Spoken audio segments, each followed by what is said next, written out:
I have two engines here that if you just look at them like this, they look pretty similar, but one is a OS 40 FSR, this one. The other is a Royal 45, which is designed and built in the FSR styling with the two-piece crankcase.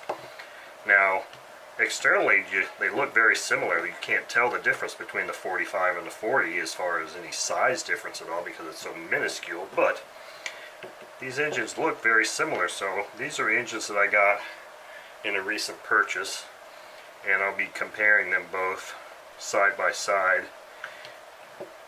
Eventually here, when I get the mufflers for them, they didn't come with mufflers, and there's some prop washers and nuts I need to get also. But I just wanted to show both of these engines side by side and how similar they look. The purpose of this video is actually, I'm going to be going through this 40 FSR because it feels a little odd. It feels like it may need some bearings. So I was going to take a quick look inside this engine and see if we can uncover the issue I'm feeling there. It just doesn't feel as smooth, and I'm hoping that it isn't anything too bad because I really want to resell this engine once I get it cleaned up and running. Looks like a really nice one.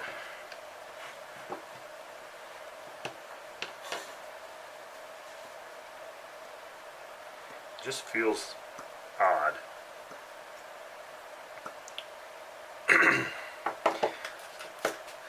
Let's pop this glow plug out here.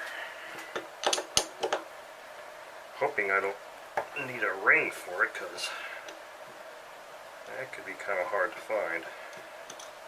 And I do believe it's a ringed engine. Looks like it is a ringed engine. I bet you that ring is completely compressed. So chances are I'm going to have to try and see if I can't find a ring. I didn't even go through this at all with a toothbrush and try and clean these screw heads out. They've got a little bit of crud in them.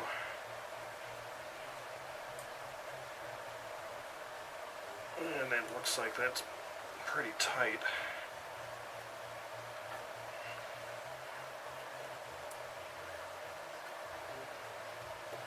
Just want to make sure I don't damage any of these heads.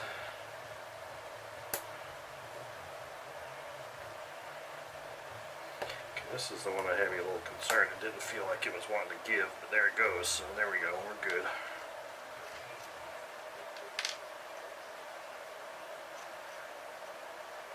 So obviously one of the things I kind of like to do when I open up a used engine like this is attempt to estimate the amount of runtime. And this looks like it could be a pretty low runtime engine. Doesn't look like it's got a whole lot of residue up there at all. So there's our head. Let's take this back plate off next.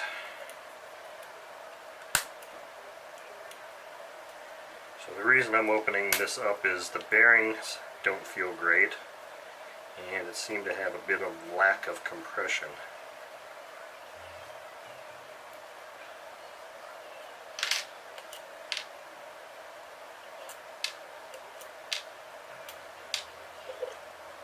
Wow, look at that.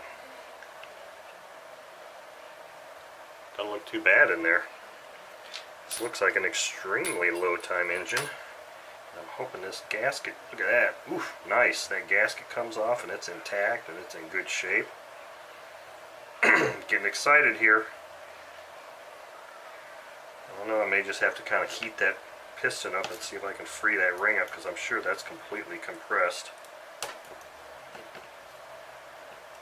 And that may be the whole reason why there's a lack of compression, or seeming lack of compression.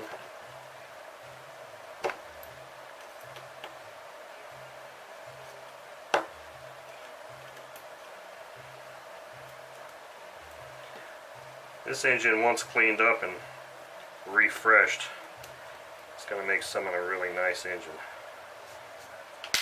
because I've got a 40 FSR of my own that I don't ever plan on selling, and I don't plan on making a twin. Look at that. This thing is just beautiful. This just feels, look at this, I can't even hardly turn this. It just feels really notchy. It's almost a shame that I have to open this up because it looks so lightly used. I might actually just, and here's that gasket there, it came right off too. What I might end up doing is just throwing some oil in here and taking it out and heating it up and seeing if I can't get that thing to spin a little bit more freely that way. And there's that piston. Jumped right out. This is unfortunate. This piston ring is broken. I don't know if I'm going to be able to get that close enough up there to see, but I see a gap there, a gap there. This is really not a good thing. So, this is an incredibly clean, low runtime engine, but somehow, some way, that piston ring is broken.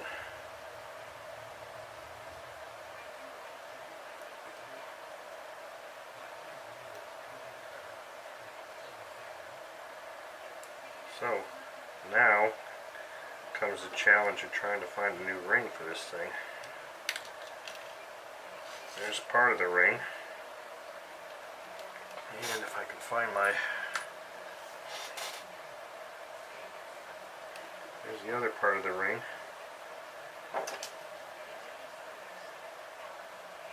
So there's the ring. That is really truly unfortunate because this engine looks like it's pretty nice, and it doesn't look like any of that ring got in here and damaged anything. So I guess for now that's going to conclude my look inside this engine, and I'm glad I opened this up and didn't just try to run it, because clearly, I don't know where that other little piece of ring went. Clearly there's a broken ring, and this is why I do what I do here. That's it for now until I go heat this up, oil it up, and see if I can salvage these bearings.